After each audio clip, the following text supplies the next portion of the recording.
प्यारे बच्चों, सुप्रभात। आज हम 8th क्लास में हिंदी में पाठ नंबर 8 जिसका नाम है सुरक्षा कवच, इस पाठ को स्टार्ट करेंगे। प्यारे बच्चों, जैसे कि चैप्टर का नाम है सुरक्षा कवच, तो ये सुरक्षा कवच क्या है, इस पाठ में इसका वर्णन क्यों आया है। इसके लेखक हैं श्री देवेंद्र मेवाड़ी, और ये जो देवेंद्र मेवाड़ी जी थे ये एक वैज्ञानिक थे।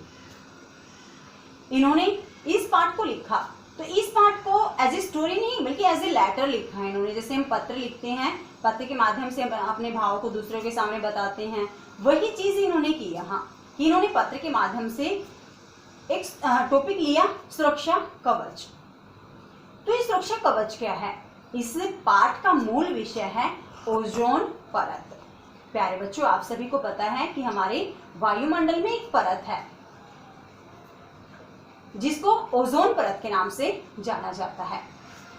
उस ओजोन परत में जो छेद है वह लगातार बढ़ता जा रहा है, और अगर उसमें वह छेद लगातार ऐसे ही बढ़ता चला गया तो जो सूर्य की पराबैंगनी किरणें हैं वो सीधे हमारी धरती पर आएंगी, और अगर वो किरणें सीधे हमारी धरती पर आई तो यहाँ सब कुछ नष्ट हो जाएगा। यहाँ न फसलें हो पाएंगी, पेड़ पौधे सूख जाएंगे, आदमियों को स्किन कैंसर हो जाएगा, इस तरह से बहुत ज़्यादा बीमारियाँ आ जाएंगी। लेकिन अब जैसे आप सबको पता है कोविड-19 यानी कि कोरोना वायरस नामक जो बीमारी फैली, इसमें कुछ समय लॉकडाउन रहा, ट्रैफिक वगैरह बिल्कुल बंद रही, तो इससे एक बेनिफिट हुआ। उससे बेनिफिट क्या हुआ कि जो ओजोन परत है इसमें जो छेद जो बढ़ता जा रहा था वह कम हो गया, यानी कि बिल्कुल मिनिमम एक पॉइंट की तरह रह गया वो। उसमें काफ़ी सुधार आया। कुछ जैसे इसके काफ़ी फायदे भी रहे। तो इसमें एक फायदा ये रहा कि जो ओजोन परत का छेद था वह लगभग बंद हो गया। तो प्यारे बच्चों, ये जो पाठ है हमारा ये है ओजोन परत से संबंधित, यानी जो ओजोन परत है उसमें उस विषय पर श्री देवेंद्र मेवाड़ी ने अपने विचार प्रकट किए हैं कि ओजोन परत क्या है, वायुमंडल क्या है, किस तरह से हम ओजोन परत को सुरक्षित रख सकते हैं।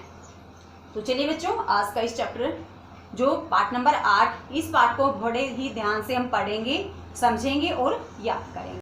प्यारे बच्चों, आज हम 8th क्लास में हिंदी में पाठ नंबर 8 जिसका नाम है सुरक्षा कवच, इस पाठ को आज हम स्टार्ट करते हैं।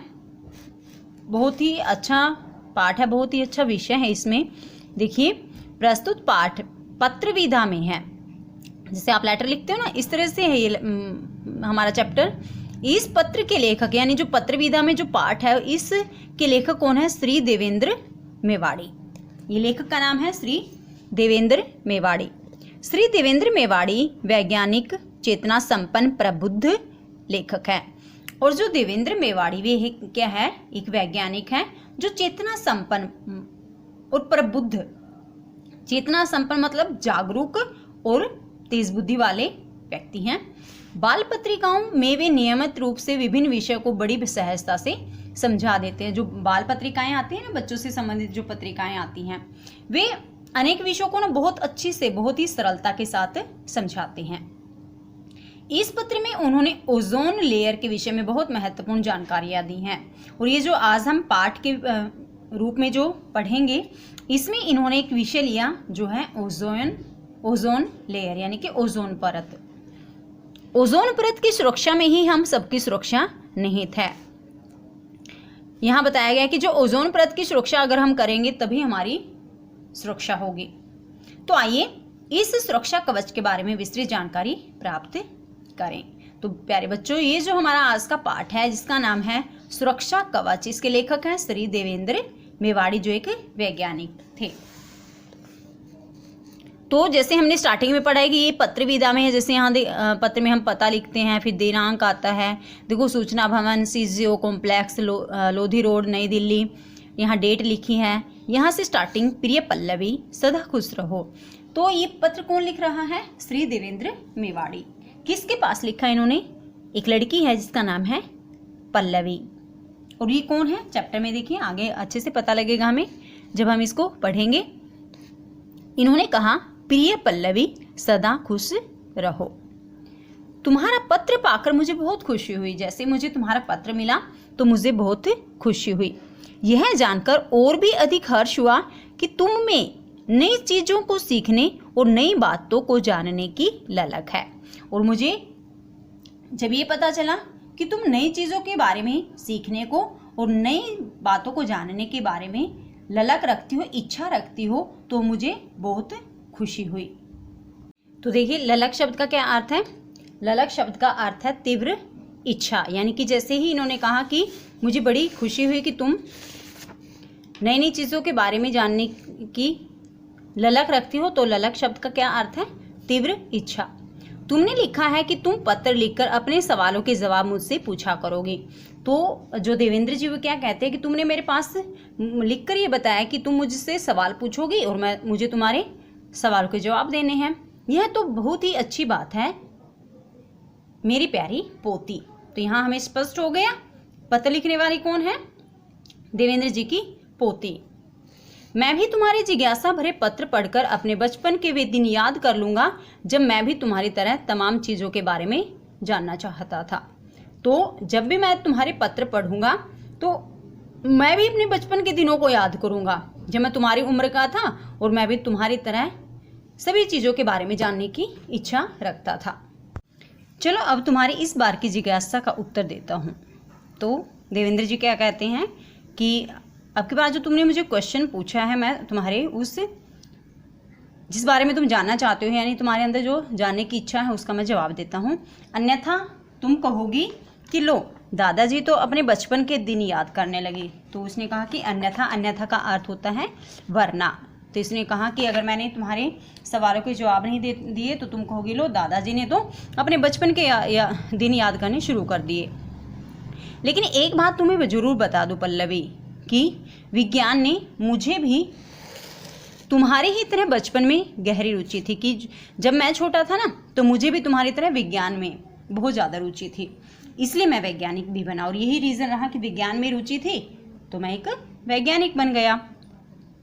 हाँ, तो तुमने अपने पत्र में लिखा है कि दादाजी यह ओजोन का कवच क्या होता है। तो जो पल्लवी है उन्होंने आपकी बात देवेंद्र जी से क्वेश्चन पूछा कि आप मुझे ओजोन परत के बारे में बताइए। तो कवच क्या होता है बेटे? ऐसा होना जो शरीर की रक्षा करे। देखो आपने युद्ध वगैरह में देखे होंगे जो सैनिक थे ना, वो अपने शरीर पे कवच डालते थे। इससे क्या होता है, जो तीर वगैरह जो लगते थे ना वो चुभ नहीं पाते थे। तो यहाँ पूछा गया कि ओजोन का कवच क्या होता है। देखो मान लो जैसे सूर्य है ना, और इसकी किरणें सीधी अगर पृथ्वी पर आए तो क्या हो जाएगा? देखो सभी पेड़ सूख जाएंगे, धरती में दरारें गिर जाएंगी, लोगों को देखो स्किन कैसी हो रखी है ना, तो स्किन का कैंसर हो जाएगा, मर जाएंगे लोग इस तरह से। तो उसी पर आधारित है चैप्टर आज का हमारा। इसे पृथ्वी का सुरक्षा कवच क्यों कहते हैं, और जो ओजोन परत है इसको पृथ्वी का सुरक्षा कवच क्यों कहते हैं? पल्लवी, मैं समझ गया तुम्हें अचानक ओजोन की याद क्यों आ गई। तुमने अखबार में पढ़ा होगा कि ओजोन की परत में छेद हो रहा है। तो उसने कहा कि पल्लवी मैं समझ गया कि तुम मुझे आज तुम्हारा सवाल ओजोन परत से संबंधित क्यों है। शायद तुमने ना अखबार में पढ़ा होगा कि जो ओजोन की परत है उसमें छेद बढ़ता जा रहा है, वह कमज़ोर पड़ रही है, और अगर ओजोन परत में छेद बढ़ेगा तो वह क्या है, कमज़ोर हो जाएगी, और यह बड़ी चिंता का विषय है। मतलब ये सारी चीज़ें ना तुमने शायद अखबार में पढ़ी होंगी। क्यों, मेरा अनुमान ठीक है ना? तो वे जैसे पत्र में पूछते हैं कि तुमने ऐसा सोचा क्यों, मैं सही कह रहा हूँ ना, तो वही चीज़ है ये। और तुम्हें यह भी ज़रूर पता लग गया होगा कि सितंबर माह करीब है और 16 सितंबर का दिन विश्व ओजोन दिवस के रूप में मनाया जाता है। तो प्यारे बच्चों, माह का अर्थ क्या होता है? महीना ना। तो उन्होंने कहा कि जैसे कि तुम जानती हो कि सितंबर का महीना करीब है, निकट है, और 16 सितंबर को विश्व ओजोन दिवस मनाया जाता है। ओजोन और ओजोन के सुरक्षा कवच को समझाने के लिए तुम्हें पहले वायुमंडल को समझाना होगा। तो जो देवेंद्र जी कहे वे क्या कह रहे हैं कि जब अगर मैं तुम्हें ओजोन और ओजोन का जो सुरक्षा कवच है उसको समझाऊं तो उससे पहले मुझे तुम्हें पूरा वायुमंडल समझाना पड़ेगा कि ये क्या, वहाँ क्या क्या है। जानती हो वायुमंडल क्या है? तुम मेरे सामने होती तो शरारत से मुंह बनाकर कह देती, क्या दादाजी, मैं इतना भी नहीं जानती कि पृथ्वी के चारों ओर रजाई की तरह वायुमंडल की परत लिपटी है, उसी में तो हम सांस लेते हैं। तो वह क्या है? वह होता है वायुमंडल। हमारे चारों तरफ एक रजाई की तरह एक परत है, वह वायुमंडल है। उसी में तो हम उसी की वजह से हम सांस ले पा रहे हैं। अच्छा, तो यह बताओ पल्लवी कि जिस हवा में हम सांस लेते हैं उसमें कौन कौन सी गैसें पाई जाती हैं? तो देवेंद्र जी ने पल्लवी से सवाल पूछा कि चलो जब तुम्हें इतना पता ही है तो मुझे ये बताओ कि जिस हवा में हम सांस लेते हैं उस हवा में कौन कौन सी गैसें होती हैं जिसमें हम सांस लेते हैं? अरे मैं तो ऐसा पूछ रहा हूँ जैसे तुम सामने ही बैठी हो। तो देवेंद्र जी ने कहा कि मेरा तो ये सवाल इस तरह से ही है जैसे तुम मेरे सामने बैठी है और तुम फटाफट से इसका जवाब दे दोगी। वैसे जब भी मैं तुम्हारे बारे में सोचता हूँ तो तुम्हें जैसे अपनी आंखों के सामने देखने लगता हूँ। तो देवेंद्र जी कहते हैं कि जब भी मैं तुम्हारे बारे में या तुम्हारे सवालों के बारे में सोचता हूँ ना, तो मैं हमेशा इस बात को अनुभव करता हूँ कि जैसे तुम बिल्कुल मेरे सामने बैठे हो। हाँ, तो चलो मैं बताता हूँ। वायुमंडल में मुख्य रूप से 2 गैसें होती हैं, नाइट्रोजन और ऑक्सीजन। इनमें से नाइट्रोजन करीब 78% होती है और ऑक्सीजन होती है 21%। परंतु यह तो 99% हुई, तो 1% क्या हुआ?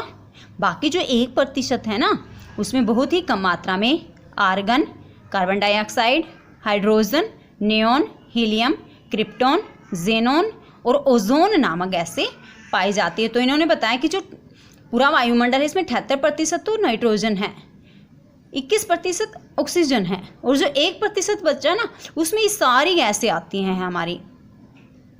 तो ये यहाँ समझा रहे हैं देवेंद्र मेवाड़ी जी जो वैज्ञानिक थे, पल्लवी को एक पत्र के माध्यम से वायुमंडल के बारे में।